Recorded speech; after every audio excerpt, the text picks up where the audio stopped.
Hi there, and welcome to the Jane Anderson Show. I'm so thrilled that you are here, and we have a very special guest today. So I'm thrilled you're joining us, and can't wait for you to hear what she has to say. If you're new to the Jane Anderson Show, you'll know, you'll find out that we're all about helping women to have really successful and thriving consulting and advisory practices. So that's as in selling business to business. So if you're selling to medium to large organizations, we sometimes have women who are selling business to business, as in to small businesses as well. That's totally fine. So regardless, if you're a thought leader, female thought leader in the consulting advisory space, then this is the place for you.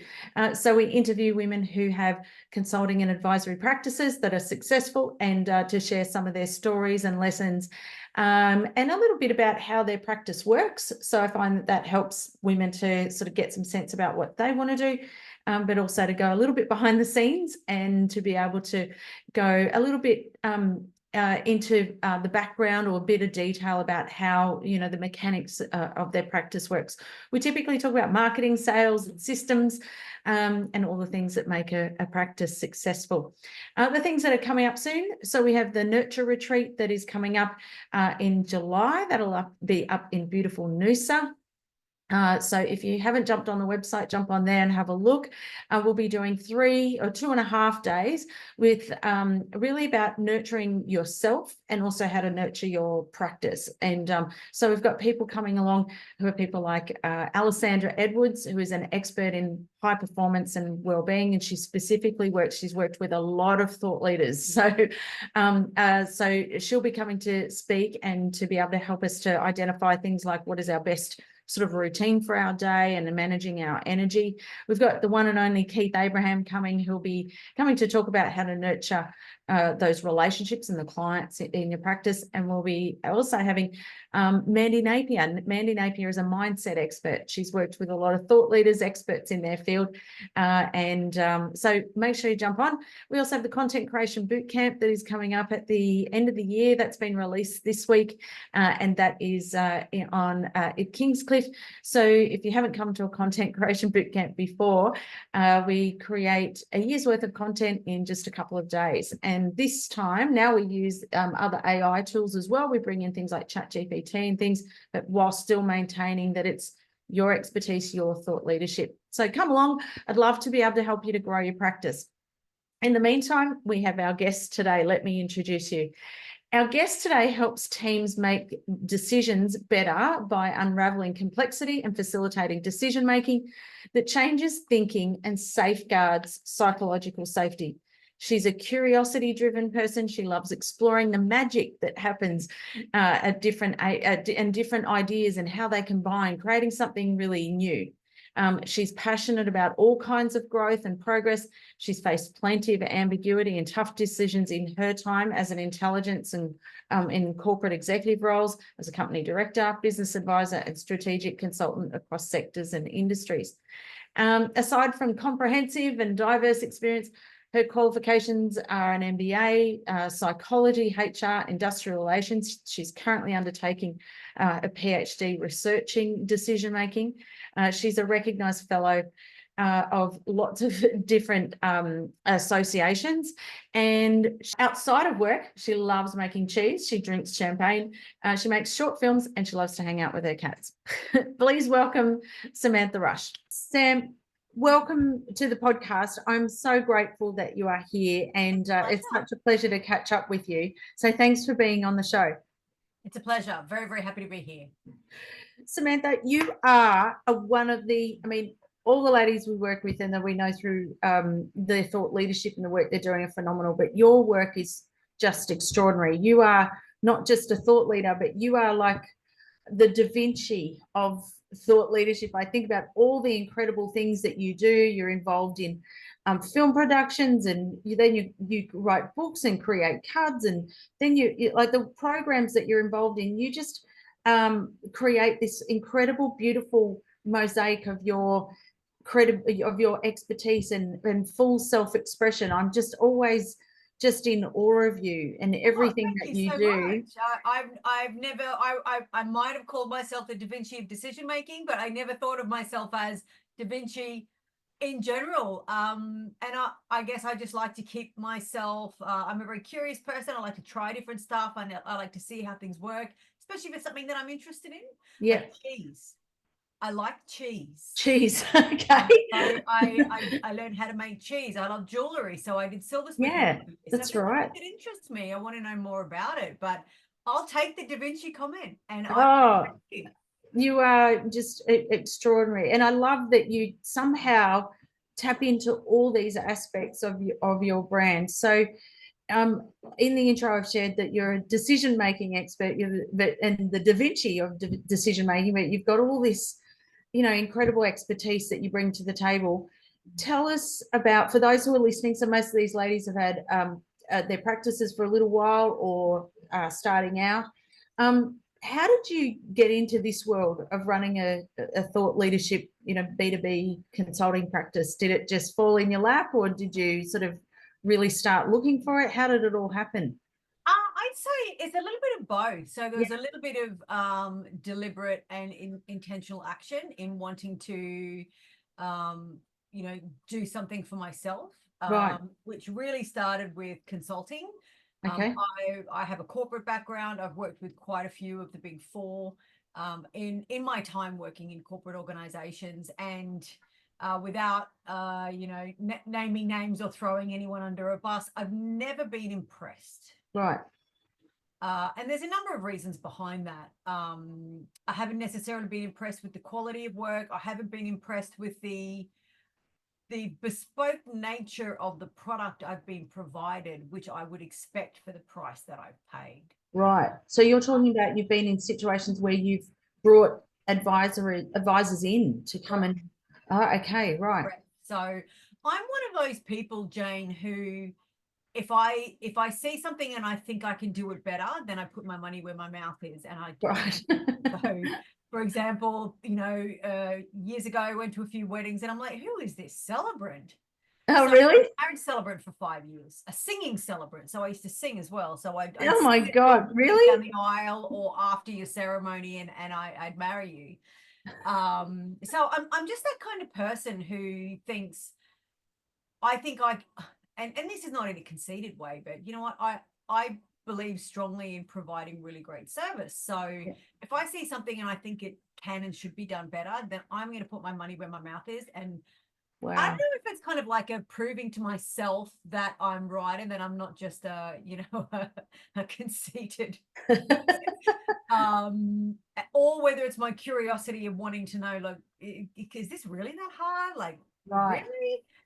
It's But an itch you have to scratch, yeah, is it? exactly. So if I see something and I think I'm really not impressed by that, I expect more and I think I could do better, it's normally something that I'll give a go. So Right. that's kind of how I got into thinking, yeah, I'd really like to get into consulting, and rather than give my clients a product that I've copied and pasted from a previous client's work when they paid me really good money for it, I want to do Right. really good tailored bespoke work that helps to add value and answer their actual question, not just try and get the next gig. So that's kind of how it started. And then, as you go along, you learn what you enjoy, what you don't enjoy, who you like Yeah. working with, who you don't like working with. And it's just kind of, I suppose, converged into this niche space of I really enjoy talking about and working in the space of decision making, because it's such a like it's a foundational part of not only our life but businesses. And decision making, I think, is one of those things that people think they do really good. Right. And the research shows we make about 35,000 decisions every single day, every single one of us. Wow. Really? About 200 are about food, which I can totally vouch for. Really? My husband would agree with that. And so our brains are always making these decisions. I mean, we just don't know about it. It's unconscious. It's not intentional. Right. It's unconscious. So a lot of us think that we're really good at it because Okay. we don't actually know what's happening. So, it's a bit of a black box up here on top of our shoulders, and we're not quite sure what's happening sometimes. Okay. But when you look into it, you dig into it, and you can start to identify what are the things that I'm deciding intentionally and that I'm getting the outcomes that I'm looking for? What am I Right. not doing so good? How can I put some structure around the things that are really important that I need to make sure I get good outcomes for, or the things that I usually struggle with, which then can make your whole decision-making process, whether that's for you as an individual or whether it's for teams in an organization, just helping them to be able to make decisions better. And Sam, what happens if at an individual level, so you're talking about for, let's say, a participant that's working with you, they're all the things that you're uncovering with them, like unconscious bias, or it might be just they're on Personality. It's just personality. Okay. Yeah. And then what happens, Samantha, if over time, like, these things aren't made conscious and aware? What starts to happen at an organizational level if these things are happening at an individual level? So there are a few, I suppose, phenomena, is that the right word? When you bring people together Yep. in organization. So you've got, I suppose, layers. So you've got that those impacts at an individual level. Yep. And then when you bring a group of people together, that's almost, you start creating a Jenga effect. So you've got that individual Yes. difference for every one of the 6 people in the room. Right. And then you've got, so that's at a team level. Then you've got a divisional level, and it just kind of keeps growing until you get to the organizational level, where there's all of these decisions being made. And the organization is a metaphor that's been used to describe it, like a brain. So all of these decisions are happening. Nobody really knows whether the right decisions are being made, who's making the decisions, how are people being involved. And so one of the things that I'm really passionate about is Yep. voice, Okay. especially in teams. So making Okay. sure that everybody has the opportunity to be able to share their voice when it comes to team decision making, because when you're Right. bringing a team of people together, you're relying on their expertise, their particular piece of the puzzle. Yep. And that's even more so when you've got a multifunctional team. So perhaps you've got a project team, or you've got a senior leadership team. You've got someone with a HR background, a legal background. You've got people with all of these different pieces of the puzzle. And if Okay. you're making really important decisions without the legal viewpoint, which never normally happens, legal people are usually quite happy to get their own. Yes. But if you've got someone with a really important perspective that could actually make the difference between success and failure, Mm. profit versus non-profit, or keeping staff versus losing staff, and if that person doesn't speak up and contribute what they think, then Right. you've got a massive hole. So Yeah. so part of the research that I'm doing is looking at how do we try and make sure that for the right contexts and for the right people, the right structure is in place so that Right. everybody feels that they can add their perspective. Right. And I think I've semi-answered your question, but if I go back to it, when you've got all those layers of people, you've got people coming together, there are things like groupthink, Yes. where it's the loudest people. Right. And no one Again, sort of challenges anything, or exactly. And yeah, okay. so if you've got a dissenting view that actually might be really, really important, but it's different to everyone else, and I don't want to be kicked out of the tribe. I don't want to be seen as different. I want to be seen as a Exactly. player. So I don't share, Yeah. but that might be right for you using your instinct, the Right. instinct part of your personality that doesn't want you to get kicked out of the tribe, because we are only Yes. 2 steps away from being cave people, let's face Right. it. But that's not the right outcome for the organization necessarily, Yeah. for you to stay quiet on that. So I think being more conscious about maybe why you're feeling like you don't want to participate is really important. So you can work out, hang on, is this just me like instinctively not wanting to be thrown out of the tribe? My brain trying to protect me. Yeah. Keep protecting me, my belonging, Exactly. survival. Okay. Exactly. And being able to ask and almost challenge yourself with a robust question. Is my contribution important? And if I believe my contribution is important, then I need to share it. Right. And leaders, I guess there's a whole skill set that comes for leaders to create that context and that whole psychological safety, space, trust, vulnerability, all those things to cultivate that in a team, I guess. Absolutely. Yeah. And it is everybody's responsibility. Right. However, people are people. And in the heat of the moment, people are really passionate about something, or people are really don't care about something. All of that, what I should do, gets pushed to the wayside. Right. It's the same, it's Saturday night, you had a really hard day, you've been, doing all your chores, you're sitting on the couch and you think to yourself, I should make a really healthy dinner, but I really just want to call Uber Eats and pop a bottle of wine. It's the difference between what should I do, but kind of what's the heat of the moment telling me what to do. Right. So yes, absolutely, it's everybody's responsibility to make sure that everybody feels comfortable at work, to be able to bring their all and to bring their valuable viewpoints, but it doesn't always happen. Right. And there's a lot of that, I don't feel like doing something. Like I don't feel like, even if it's just day-to-day type things, I don't feel like going to the gym. I don't feel like. That was me this morning, Jane. What was that? I didn't feel like going to the gym this morning. I can No, tell you. but you just got to do it, don't you? So like and I think it's the same in our practices as well. I don't feel like writing a blog today. I don't feel like writing content. Don't feel like unpacking thought leadership. What are some of the things, like for us as thought leaders and experts running a practice like this, that the decisions that we perhaps face that are like that, don't feel like doing things, or other ones that you think that you see, consultants, thought leaders that would come up against, that would be holding them back in their growth? Oh, look, I think, and I'm absolutely the worst at this as well, but business development. What was that? Business BD. development. Yeah. So yeah, don't want to get on the phone, don't want to call. Getting on the phone calls, and sometimes if you know that it's like competing priorities, I suppose. I know that I really have some content that I need to develop, but this person wants to meet with me, so I know that I have to do both.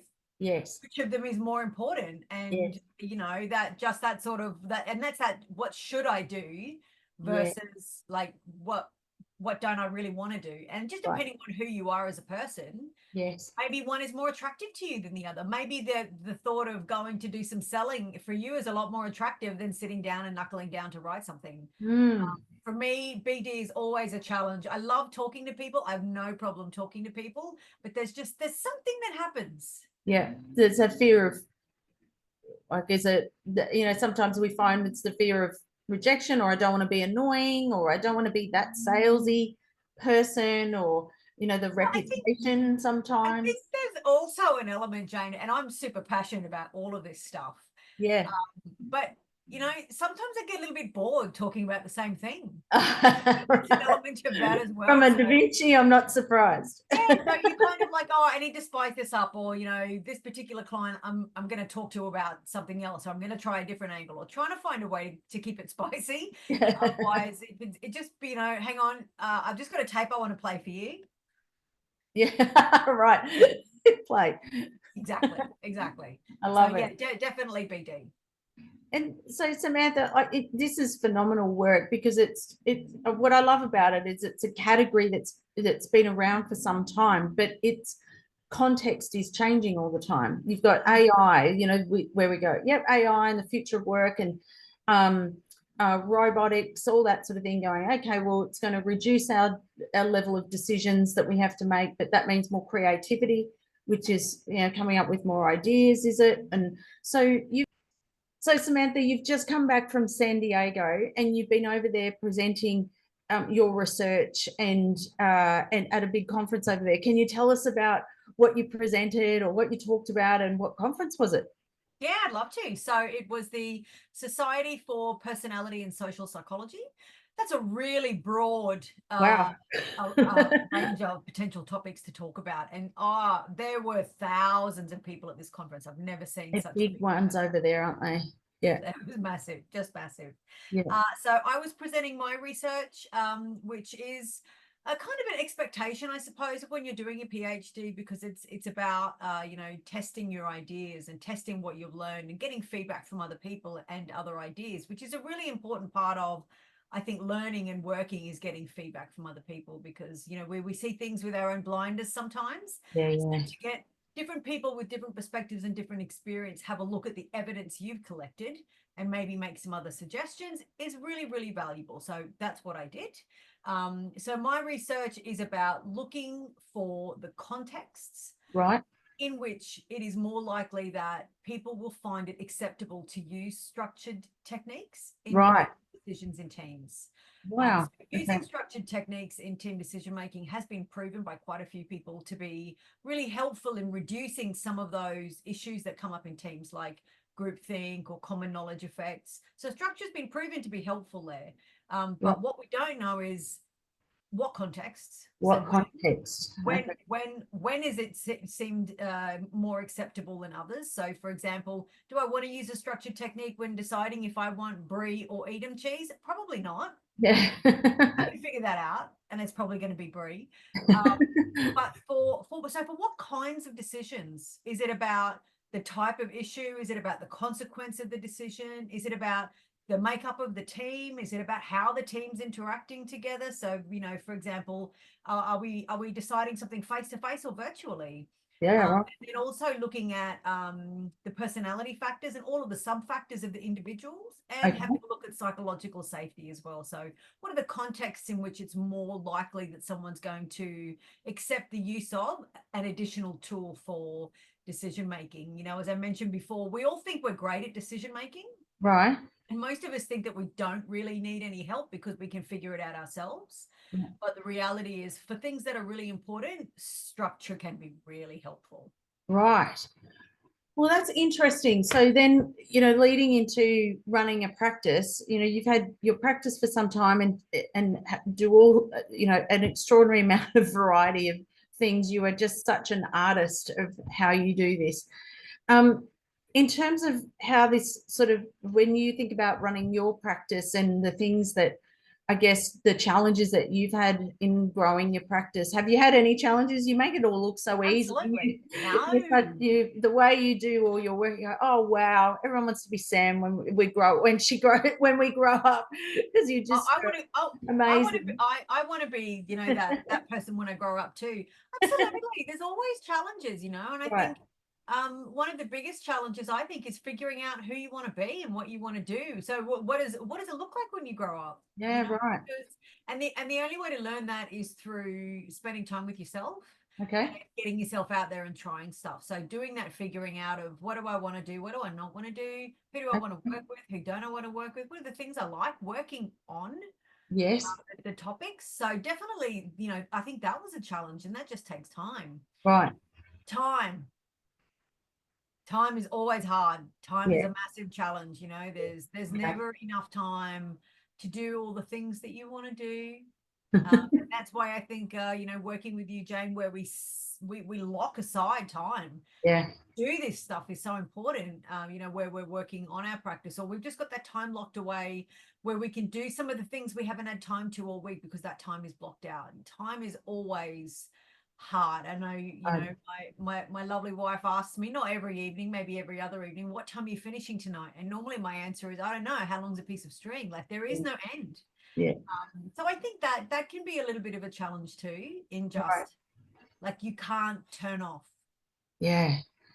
This sort of game, it's so integrated into your life, isn't it? That it's, it's not, okay, it's 5 o'clock, go home. Like, it's 5 o'clock. I finished all that stuff. Now I've got time to finish all my meetings. Now I start my day. Bookkeeping, or whatever it is.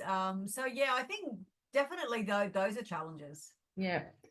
And Samantha, what are some of the things that, if you think back to even when you began, or even just recently, any of the things that you have, put into your practice or integrated into your practice that have really helped you as part of your growth?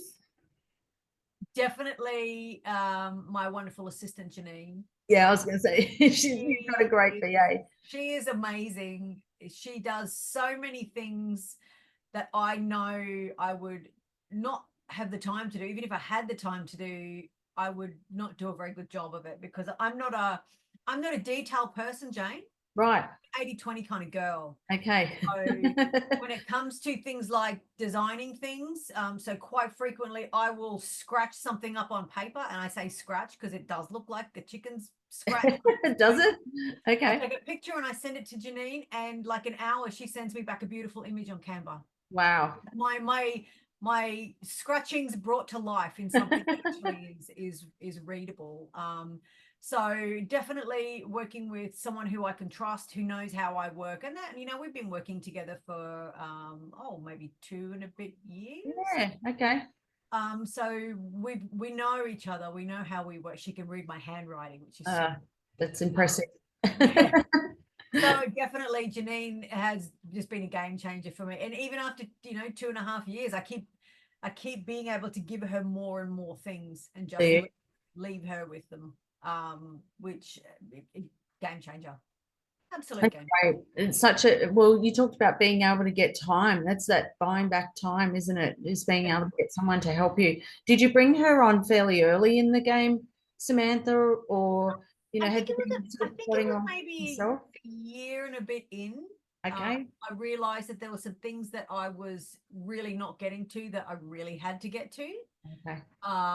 And that I needed some help to be able to do that. So she started with me part-time. So she was with me the first year part-time. Okay. And then after that first year, we moved to full-time.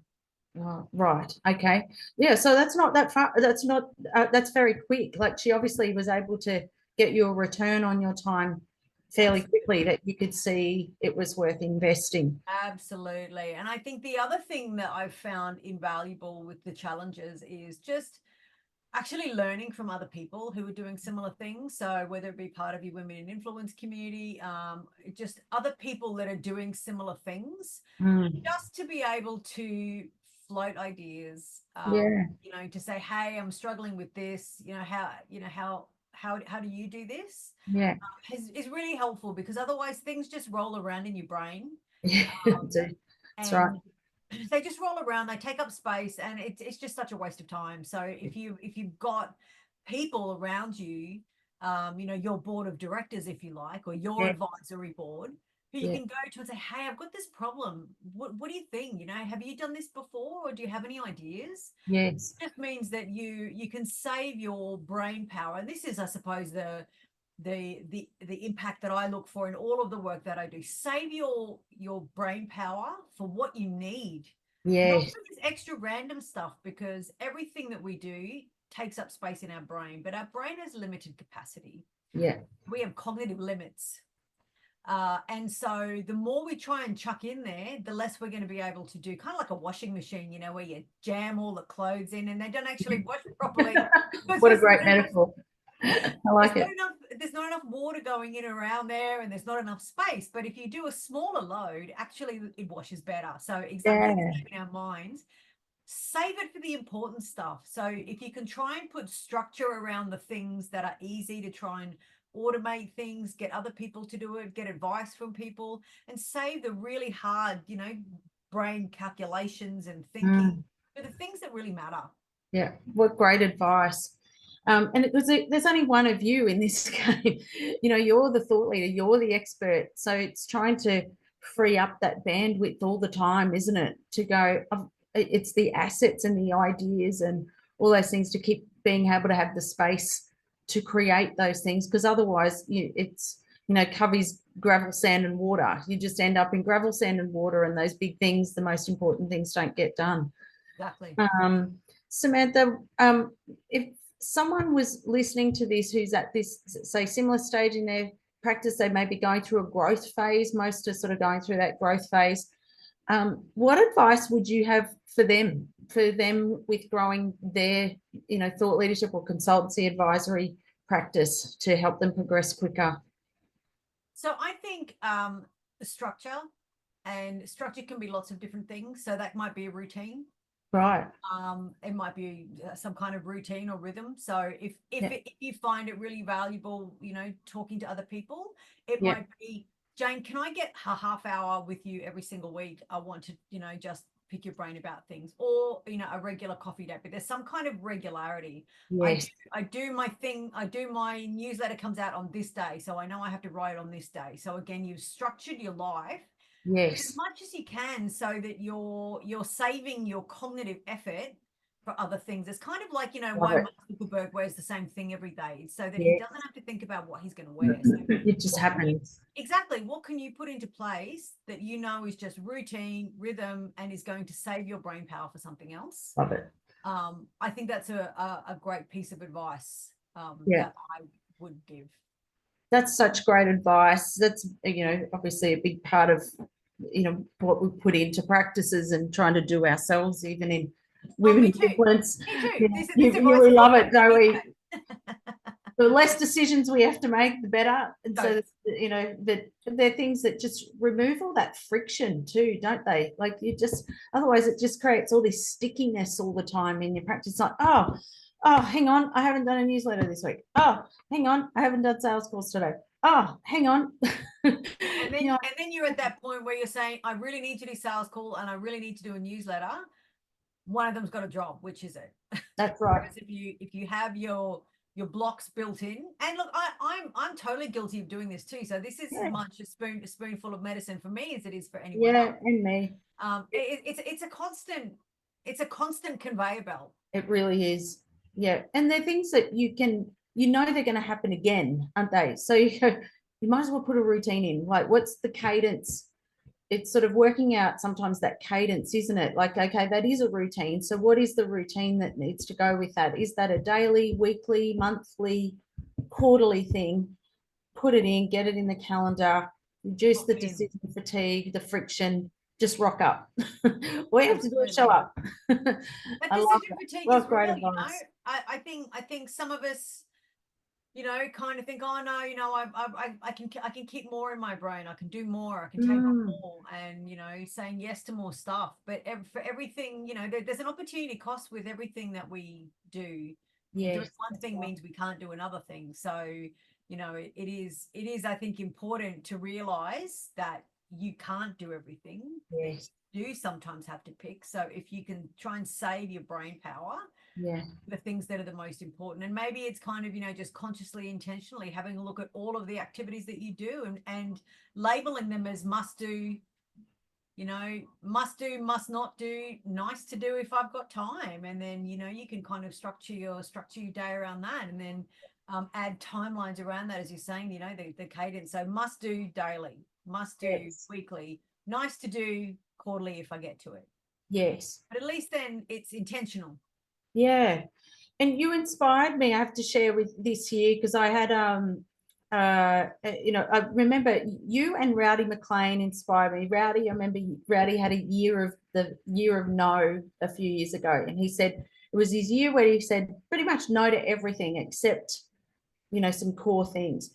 And but I thought, that's all right, but it's not visual enough for me. Like I was like, yep, yes, and I was like, so what will help me make the decision more easily? So I just have a list like on my office wall here that I was like, these are all the things I have to say no to this year, and they're right in front of me, so that as they come up, because it'll be, could you speak at this thing, or could you do that, or could you, I've got these, so it's right there, so I don't go, maybe just this one. So no, so some of those things to remove, that decision, because I don't need to make the decision. It's right there.